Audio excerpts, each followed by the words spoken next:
నమస్తే. శ్రీ గురుభ్యో నమః. శ్రీమాత్రే నమః. ఆదిత్యాయ చ సోమాయ మంగళాయ బుధాయ వృషభృషణిభ్యే రాహవే కేతవే నమః. ఏప్రిల్ పాసం మొదటి పక్షాన ఫలితాలు అంటే ఏప్రిల్ 1 నుండి 15వ తారీఖు వరకు మరి ఈ రాశి ఫలితాలు ఎలా ఉన్నాయో చూద్దాం. ప్రతి మాసంలో మనం మాస ఫలితాలు చెప్పుకోవాలా అంటే అవును, మొన్ననే ఉగాది సంవత్సర ఫలితాలు చెప్పుకున్నాం. అయినప్పటికీ కూడా గ్రహాలు కదులుతూనే ఉంటాయి. కదులుతున్న గ్రహాలతో పాటు మన రాశికి అనుగుణంగా మారుతున్న గ్రహాల ప్రభావం ఎంతో కొంత అలా మారుతూనే వస్తుంది. కాబట్టి ఆ మారుతున్న గ్రహాల యొక్క ఆ శక్తి ప్రభావం మన రాశి మీద పడ్డప్పుడు ఎలా ఉంటుంది అన్నది తెలుసుకోవడం కోసం చేసే ప్రయత్నమే ఈ మనం చెప్పుకునేటువంటి మాస ఫలితాలు అవ్వచ్చు, పక్ష ఫలితాలు అవ్వచ్చు. సరే, ఈ మాసానికి కనుక మనం చూసుకున్నట్టయితే ముఖ్యంగా ఈ మాసంలో ముఖ్యమైనటువంటి గ్రహాలు ఏ రాశిలో ఉన్నాయి అన్నది ముందుగా చెప్పుకుంటే మేషరాశిలో శుక్రుడైతే ఉపస్థితంగా ఉన్నాడు.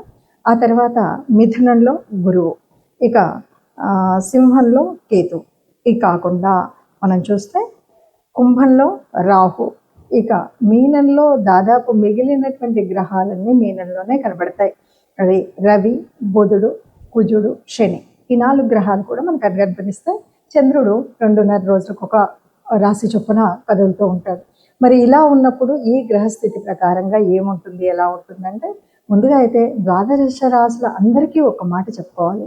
ఒకటి, ఇప్పుడు అన్ని గ్రహాలు కూడా ఎందులో ఉన్నాయి అంటే రాహుకి కేతువుకి మధ్యన ఉన్నాయి. అంటే దాదాపు అందరికీ కూడా ఎంతో కొంత కాలసర్ప దోషం కానీ, కాలసర్పము అంటే మనం సుబ్రహ్మణ్య స్వామిని ఆరాధించవలసిన సమయం కానీ చెప్పుకోవాలి. ఏ కాలంలో పుట్టిన ఎవరైనా సరే కాలసర్ప దోషంలో ఉన్నట్టే మనం చెప్తూ ఉంటాం.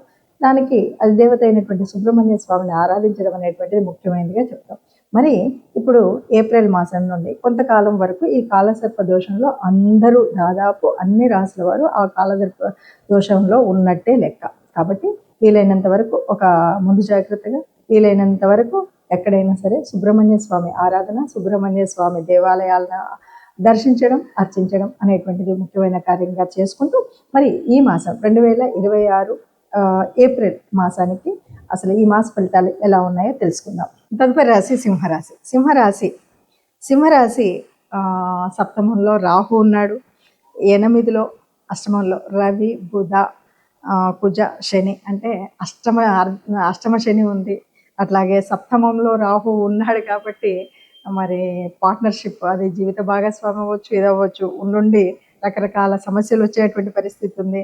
తర్వాత 9లో శుక్రుడు ఉన్నాడు, 11లో గురువు ఉన్నాడు, మరి లగ్నంలో కేతు ఉన్నాడు. మరి ఇలా ఉన్నప్పుడు ఎలా ఉంటుంది అంటే చెప్పాలంటే మరి మిశ్రమంగా ఉంటుంది. అసలు సింహరాశి వారికి ఏంటంటే ఒక మొండి పట్టుదల, ఒక ఏదైనా చేయగలుగుతాం, ఎట్లా ఉన్నా చేయగలుగుతాం అనే పట్టుదల గట్టిగా ఉంటుంది. కాబట్టి వాళ్ళకి ఎప్పుడు కూడా గ్రహ సంచారం అటు ఇటు ఉన్నా కూడా ఇబ్బంది పడరు. ఎందుకు పడరు అంటే వాళ్ళలో ఉన్నటువంటి తెలివితేటలు, మొండి పట్టుదల వల్ల. ఇక ఉద్యోగ వ్యాపార అంశాలు బాగానే ఉంటాయి. ఏ ఉద్యోగం చేసినా బాగానే ఉంటుంది, వ్యాపారం బాగానే ఉంటుంది. ఆర్థిక సర్దుబాటు కొంచెం సర్దుబాటు చేసుకోవాల్సి వస్తుంది అటు ఇటుగా. ఆరోగ్యపరంగా కుటుంబంలో ఏదో ఒక సమస్య అయితే ఉంటుంది. ఎందుకంటే ఇక్కడ అష్టమ శని ఉన్నాడు కాబట్టి, అట్లాగే సప్తమంలో ఉన్నటువంటి స్థితి కూడా ఉంది కాబట్టి ఇంట్లో భార్యాభర్తల మధ్య అయినా చిన్న చిన్న కీచులాటలు రావచ్చు. సమాజంలో కూడా మనకి అందరూ తోడుగా ఉన్నట్టు కాకుండా కొద్దిగా వ్యతిరేక దిశలో ఉన్నట్టు కనిపిస్తూనే ఉంటారు. ఈ రెండూ కనిపిస్తూ ఉంటాయి. కొన్నిసార్లు ఎలా ఉంటుందంటే మంచికి వెళ్తే చెడు ఎదురైంది అంటారు కదా, ఆ పరిస్థితి సింహరాశి వారికి అయితే కనిపిస్తుంది. స్వజన విరోధులు అంటే మన వాళ్ళే మనకు విరోధంగా మాట్లాడేటువంటి స్థితి ఉంటుంది.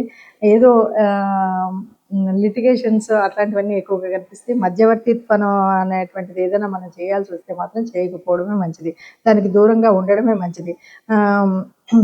వ్యాపారస్తులకి మాత్రం కాస్త నిరాశభావం అయితే ఈ నెలలో కనబడుతుంది. ఏం పెట్టినా ఏం కావట్లేదు, ఏది చేసినా కూడా లాభం లేదు, ఏది చేసినా ధరలు తగ్గిపోతున్నాయి, ఇలాంటి భావం ఉంటుంది. కాబట్టి కాస్త ఓపికగా ఉంటే సరిపోతుంది. నిరాశ లేకుండా ముందుకు వెళ్ళినట్టయితే చక్కగా సత్ఫలితాలు కలుగుతాయని చెప్పచ్చు. మనం రాశి ఫలితాలు అయితే చెప్పుకున్నాం. ప్రతి సంవత్సరం చెప్పుకున్నట్టుగా, ప్రతి మాసం చెప్పుకున్నట్టుగా మాస ఫలితాలు చెప్పుకుంటూ ఉన్నప్పుడు కొన్నిసార్లు చెప్పిందే చెప్పినట్టుగా, మొన్న విన్నదే ఇప్పుడు విన్నట్టుగా అనిపిస్తూ ఉంటుంది. దానికి కారణం ఏంటంటే అన్ని గ్రహాలు తిరగవు కదా, కొన్ని గ్రహాలు మాత్రమే కదులుతూ ఉంటాయి. ఆ గ్రహాలు వాటి యొక్క భావం అనేటువంటిది, ప్రభావం అనేది అన్నింటి మీద ఒకలా ఉండదు. ఇంకొకటి ఏంటంటే దాదాపుగా మనకు ఈ కనిపిస్తున్నటువంటి ఈ తిరుగుతున్నటువంటి సమయంలో కనిపించేటువంటి గ్రహాల స్థితి ఉపయోగించుకుంటే జన్మజాతకంలో ఉన్నటువంటి మన కుండల్ని బట్టి ఉండేటువంటి గ్రహాల స్థితి వేరుగా ఉంటుంది. అలాంటప్పుడు అంతేకాదు దశ అంతర్దశ నడుస్తున్నటువంటి సమయం, అదే కాదు మనకు మన రాశిలో ఉన్నటువంటి ఏ ఏ యోగించే గ్రహాలు ఉన్నాయి, ఏవి లేవు, వీటన్నింటిని బట్టి ఆధారంగా ఉంటుంది. కాబట్టి మనకు ఒక్కొక్కసారి కొన్ని ఫలితాలు నిజం 100% అలాగే ఉంది అనిపించవచ్చు, కొన్నిసార్లు అంతగా కలవట్లేదు అని అనిపించవచ్చు. వీటన్నింటికి మనకు ప్రత్యేకంగా కావాలి అన్నప్పుడు మాత్రం ప్రత్యేకంగా జన్మకుండలి ద్వారా మనం తెలుసుకోవడం అనేటువంటిది ఉత్తమమైనటువంటి పద్ధతి. అయితే సహజంగా మామూలుగా మనం ఏప్రిల్ మాసానికి ఏదో చిన్న చిన్న పనులు చేసుకోవచ్చు అన్నప్పుడు దీన్ని చూసుకుంటే గోచార రీత్యా ఎలా ఉందో తెలుసుకుంటే సరిపోతుంది. ఇక మరి ఇలా తెలుసుకున్నా, ఏం చేసినా, ఏదైనా సరే దేవతా అనుగ్రహం ఉండాలి. అలాగే గ్రహాల యొక్క అనుకూలత లేనప్పుడు ఆ గ్రహాలు మనకు అనుకూలించే విధంగా గ్రహాల యొక్క ప్రార్థన కూడా ఉండాలి. మరి అలాగా మనకి ఇప్పుడు ఏ దేవత ఆరాధన ముఖ్యంగా ఉంటుంది అంటే చైత్రమాసము వైశాఖ మాసం వరకు కూడా మనము ముఖ్యంగా రాముణ్ణి, హనుమంతుడిని, అంటే విష్ణు సంబంధిత దేవతల్ని కొలవడం అనేటువంటి ఒక పద్ధతి.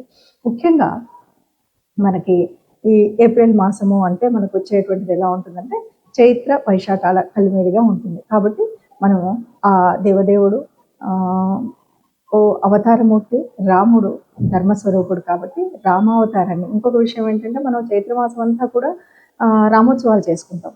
వైశాఖం వచ్చేసరికి సీతానవమి చేసుకుంటాం. అంటే ఈ రెండి మధ్యలో ఉన్నటువంటి ఆ ప్రకృతి పరమాత్మ తత్వాన్ని మనం పూజ చేస్తాం. కాబట్టి ఆది పురుషుల్లాగా మనకు మార్గదర్శనం చేసినటువంటి ఆ శ్రీరామచంద్రుడు యొక్క ఆరాధన, లేకపోతే ఆ శ్రీరామచంద్రుడు గుణగణాలని తెలుసుకుంటూ మనం ఆచరించేటువంటి ప్రయత్నం చేసినట్టయితే సకల విజయాలు కలుగుతాయని చెప్పొచ్చు. సరే, ఏదేమన్నా మనకి కొంతగా మనం చెప్పుకున్నటువంటి రాహు కేతుల మధ్యలో ఉంది కాబట్టి దీనివల్ల పొందేటువంటి దుష్ఫలితాలు ఉండకూడదు. కాబట్టి అలాగే సుబ్రహ్మణ్య స్వామి ఆరాధన కూడా చేయడం మంచిది. ఇవన్నీ కాదండి, సుబ్రహ్మణ్య స్వామి, ఇటు రాముడు, ఇవన్నీ మళ్ళీ ఇష్టదేవత, ఇన్ని రకాలు అంటారు. కాబట్టి అని అంటే కనుక హాయిగా వారం వారం నవగ్రహ మండపానికి వెళితే ఏ రకమైనటువంటి కష్టం లేకుండా హాయిగా ఉంటాం.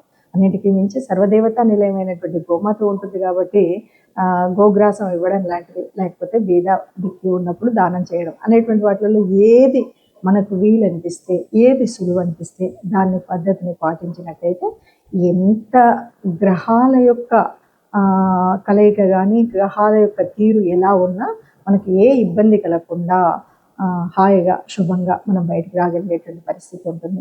అలా ఉండాలి. అందరూ అంతే ఆనందంగా ఉండాలి, అందులో మనం కూడా ఉండాలి ఆశించేటువంటి ఒక గొప్పనైనటువంటి సనాతన ధర్మంలో ఉన్నటువంటి వాళ్ళం మనం మాత్రమే చూసుకునేటువంటి ఈ జ్యోతిష్యము, జాతకము అనేటువంటి దీంట్లో ఇది చక్కని ఒక వైజ్ఞానిక శాస్త్రం. దీంట్లో అనేక రకాలైన రుజువు సాక్ష్యాలతో నిరూపించబడినటువంటి శాస్త్రం. కాబట్టి ఇందులో తప్పనిసరిగా మనం కనుక అనుకున్నట్టుగా నిజంగా మన తిథి వార నక్షత్రాలు సరిగ్గా ఉన్నాయి అని చూసుకున్నప్పుడు తప్పనిసరిగా మనకు మార్గదర్శనం చేసేటువంటి శాస్త్రం ఇది. కనుక ఇప్పుడు మనం చూసుకున్నటువంటి దాంట్లో సంతృప్తి కనుక చెందకపోతే తప్పనిసరిగా మీరు మీ జన్మ జాతకాన్ని ఎవరైనా నిపుణులైనటువంటి పండితుల చేత లేదా జ్యోతిష నిపుణుల చేత చూయించుకుని మీ యొక్క ఈ సంవత్సర కాలానికి అనువుగా ఉండే రకంగా మీరు మార్గదర్శనం చేయించుకోవచ్చు. శుభం.